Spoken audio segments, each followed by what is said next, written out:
Number 96।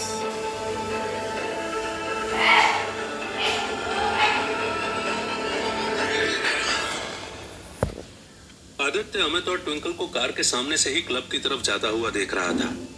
वो दोनों एक दूसरे से बहुत दूर दूर चल रहे थे और आदित्य ने देखा कि अमित बहुत ही नर्वसली वॉक कर रहा था, जबकि ट्विंकल बड़ी कॉन्फिडेंट लग रही थी। अमित को ऐसा देखकर आदित्य को हंसी आ रही थी। आदित्य ने ईयरफोन पर अमित को कहा, अमित मेरे भाई क्या कर रहा है तू? तुझे टॉयलेट आई है क्या जो तू इतना नर्वसली चल रहा है? तू अगर ऐसे ही चलता रहा तो लोगों को शक हो जाएगा कि तू ट्विंकल के साथ पहली बार चल रहा है और फिर हमारा प्लान धरा का धरा रह जाएगा यार। आदित्य मैं कोशिश कर रहा हूं यार, लेकिन मुझे नहीं पता था कि ऑरेंज क्लब में इतनी सिक्योरिटी होगी और वो भी पुलिस। मुझे तो इनको देखकर ही डर लग रहा है यार, अमित ने कहा। आदित्य को उसकी टोन बहुत ही नर्वस लग रही थी और आदित्य को डर लगा कि क्लब के अंदर जाने से पहले ही शायद उनका भांडा फूट जाएगा। उसने फिर कहा, अमित अगर तू ऐसा ही करने वाला है तो तू एक काम कर, तू वापस आ जा। मैं बैकअप में यहाँ पर बैठा ही हूँ, तू आकर कार में बैठ जा, ट्विंकल के साथ मैं चला जाता हूँ। नहीं नहीं, इसकी कोई जरूरत नहीं है आदित्य, मैं इसे संभाल लूंगी, ट्विंकल ने अचानक से कहा। तब आदित्य ने दूर से देखा कि ट्विंकल अमित की तरफ बढ़ी और उसने उसके हाथ में अपना हाथ डाला और फिर दोनों एक कपल की तरह वॉक करने लगे।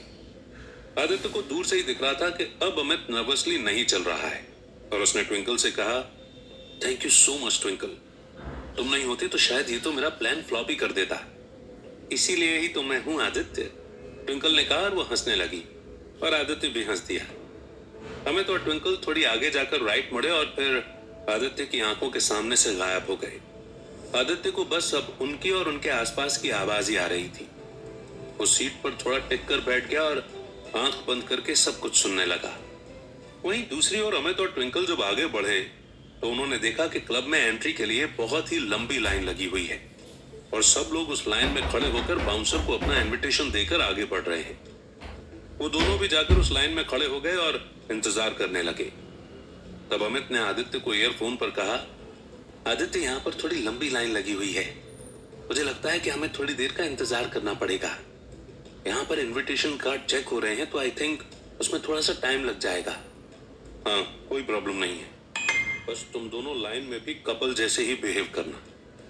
हाँ ठीक है, जब हम क्लब में एंट्री कर रहे होंगे तब मैं तुझे अपडेट करता हूँ। ओके, आदित्य ने कहा और अमित सिंपली खड़ा हो गया। ट्विंकल एक बार पलटी तो उसने देखा कि अमित ब्लश भी कर रहा है और उसके चेहरे पर पसीना भी आ रहा है। यही देखकर उसने अमित से पूछा, तुम्हें ज्यादा गर्मी लग रही है क्या? अमित ट्विंकल की तरफ पलटा और उसने पूछा, नहीं तो, ज्यादा पसीना आ रहा है क्या? तुम्हारे सामने अगर कांच रखा होता तो तुम अपने आप को देखकर पता ही नहीं कर पाते कि तुम पानी में नहा रहे हो या पसीने में, ट्विंकल ने कहा। और इतनी बात सुनकर अमित ने अपनी जेब से रुमाल निकाला और उससे अपने चेहरे का पूरा पसीना पोंछ लिया। तब उसने ट्विंकल से पूछा, अब ठीक है? ठीक तो अभी भी नहीं है, मतलब ये कि ठंड के मौसम में तुम्हें पसीना कैसे आ सकता है? मुझे समझ नहीं आ रहा कि तुम्हें हर बार ही किसी लड़की के साथ होने पर पसीना आता है, ट्विंकल ने पूछा। तब लाइन थोड़ी सी आगे बढ़ी और वो दोनों भी एक कदम आगे बढ़े। फिर अमित ने कहा, नहीं नहीं ऐसी कोई बात नहीं है, वो एक बहुत लंबी कहानी है। तो फिर क्या बात है? हमें पूरी पार्टी में साथ रहना है तो मेरे पास बहुत टाइम है, अगर तुम अपनी कहानी सुनाना चाहते हो तो सुनाओ, मैं सुन रही हूँ सब। हमें वैसे भी कपल जैसा ही बिहेव और इंटरेक्ट करना पड़ेगा। अच्छा, तुम्हें वो जर्मन शेफर्ड्स दिख रहे हैं? अमित ने लाइन के एंड पर खड़े बाउंसर की तरफ इशारा किया जिसके पास दो पुलिस वाले खड़े थे और दो जर्मन शेफर्ड भी वहां पर बैठे हुए थे। ट्विंकल ने उन्हें देखा और फिर अमित से पूछा, डोंट टेल तुम्हें डॉग्स पसंद नहीं है। I am a dog person यार। No no, it's not like that, मुझे डॉग्स पसंद हैं पर जर्मन शेफर्ड नहीं। और तुम तो कह रहे थे कि इसके पीछे लंबी कहानी है, उसका क्या हुआ? बात दरअसल ये है कि अमित कहने ही वाला था कि उसे इतनी देर में ईयरफोन में आदित्य की हंसी सुनाई दी। आदित्य जोर जोर से हंस रहा था। आदित्य को हंसता हुआ सुन ट्विंकल ने उससे पूछा, क्या हो गया आदित्य, हमसे भी शेयर करो, किसी ने कोई जोक मारा है क्या?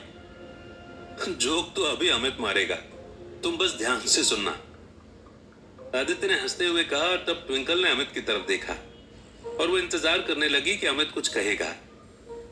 उन्हें आदित्य की हंसी अभी भी हल्की हल्की सुनाई दे रही थी।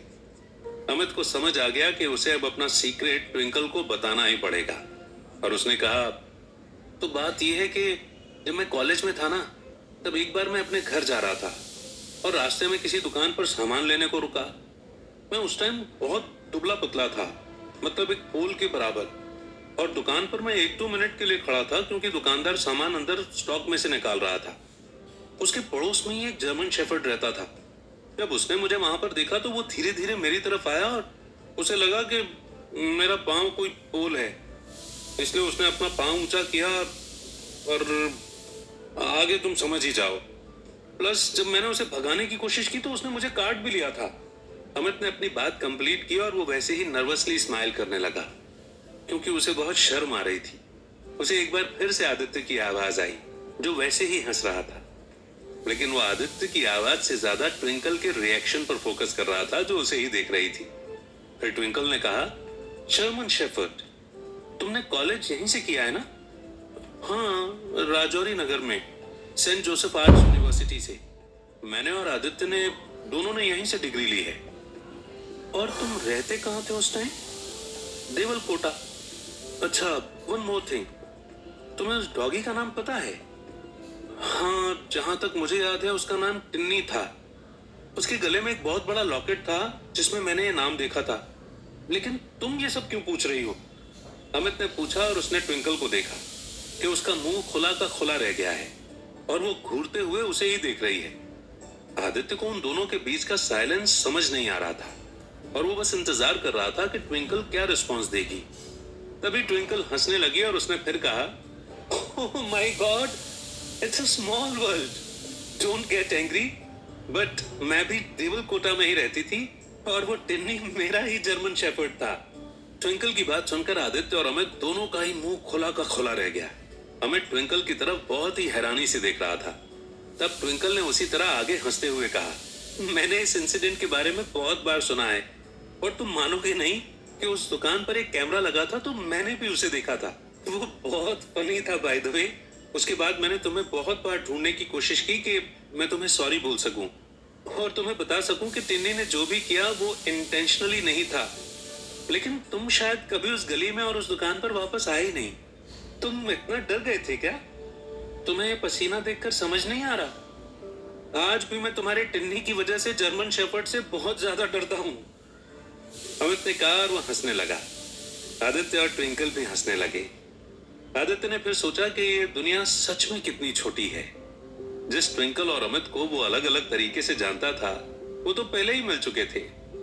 उसने सोचा कि कई बार ऐसे कोइंसिडेंट हो जाते हैं जहां पर आपको वही इंसान मिल जाता है जिसने आपके साथ शायद या तो कुछ गलत किया हो या फिर कुछ अच्छा। उसे ये सोचकर थोड़ा प्लेजर भी मिला कि अमित और ट्विंकल भले ही एक ट्रैजिक इंसिडेंट की वजह से ही पर आज जाकर एक दूसरे से मिले तो हैं। आदित्य ने सोचा कि ये बिल्कुल वैसा ही है जैसा वो कहानियों में पढ़ता या सुनता है कि अगर राजकुमार को राजकुमारी मिलनी होगी तो वो किसी भी तरीके से उसे मिल जाएगी। यही सेम केस उसके साथ भी हुआ था क्योंकि मृणाली उसे मिलनी ही थी और वो मिल ही गई। कार के अंदर में बैठा वो खुद में स्माइल करने लगा। वो एक कदम आगे बढ़े और तब ट्विंकल ने आगे कहा, हाउ स्ट्रेंज, हम 1 साल से साथ में काम कर रहे हैं और कभी भी हमने इस बात का मेंशन ही नहीं किया। अगर मुझे पहले पता होता कि तुम ही वो लड़के हो तो मैं तुम्हें कब का सॉरी बोल चुकी होती। तो तुम अब बोल दो, अमित ने कहा और वो ट्विंकल की तरफ ऐसी स्माइल से देखने लगा जिससे ट्विंकल को समझ में आ गया कि वो उसके मजे ले रहा है। तब ट्विंकल ने भी थोड़ा सा मुंह बिगाड़कर फनी वे में कहा, I am sorry mister Amit for the inconvenience. मेरे टिन्नी ने जो कुछ भी किया उसके लिए मैं आपसे तहे दिल से माफी मांगती हूँ। अब आप बेटर फील कर रहे हैं?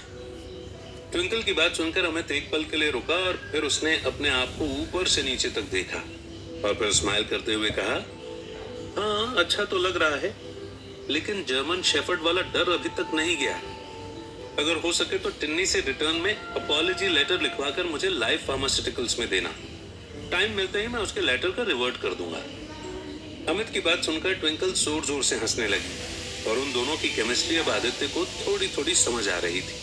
शुरुआत में जो डर उसे लग रहा था वो अब पूरा खत्म हो गया था और उसे भरोसा हो गया था कि आज के लिए तो वो दोनों कपल की तरह ही रहेंगे। आदित्य बस अब इस चीज का इंतजार करने लगा कि वो कितनी देर में लाइन क्रॉस करके क्लब के अंदर जाएंगे और फिर अपना काम कंप्लीट करेंगे। Thanks for watching. Wow, episode number 96 will come shortly when Pocket FM will upload.